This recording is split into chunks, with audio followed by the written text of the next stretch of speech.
Alright, so previously would have seen that we bought this solar charge controller as part of our budget touring setup for our four-wheel drive.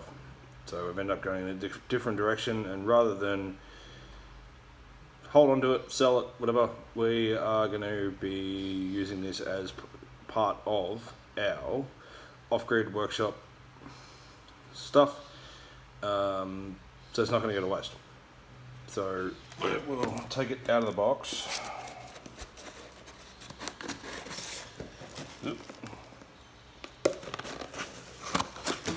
Fingies don't want to work today. So, just like most MPPT solar charge controllers on the budget side, it's pretty basic.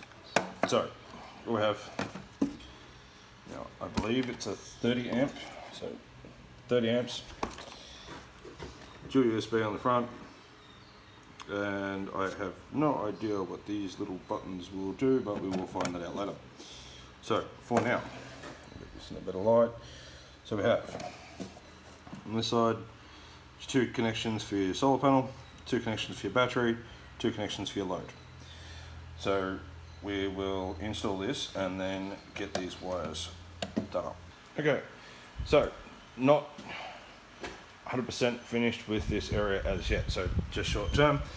We have secured it in here where I charge the dual battery. So this one is for the four-wheel drive, which we then take out after every trip, chuck on the charger, and it lives in here. So we don't have a dedicated dual battery set up all the time. We then take it out when we're finished with our trips, just to save on weight and stuff like that, and gives us a bit more room. So that's going to go there. Then we're going to run wires down into here, leading into battery. Not 100% sure what I'm going to be doing in regards to solar panels. So most likely, over here next to PowerPoints, we have a cover that there's a hole behind that used for previous wiring that we will then push a 12-volt lead out there up onto the roof for fixed solar panels, which will then run that and then charge battery. So let's get these wired up and see how we go. Okay, so we'll try that again. We removed the solar charge controller off its mount where it's going to be short-term positioned, just for testing purposes, and short-term just wired up an Anderson plug connection to one of my old extension leads and then plumbed that into there. So we won't be using this as a permanent measure, it's only short term. So we'll refix this back onto the wall and plug the Anderson plug into a connection on battery. Alright, so we've got the extension lead for the Anderson for the battery running up into the base here. So this has been on charge for a while, so it's sitting at 14.1 volts. Now don't actually have anything connected into the output as yet, so I don't know why it's showing that as an output, but we'll screw it in. Actually, we might even just try another Anderson plug connection for the bottom of the output and see how we go. Give me a sec. Okay, so as a short-term measure, well, might be end up being permanent currently. So just make it removable. So put an Anderson plug on there for the output, as you can see there.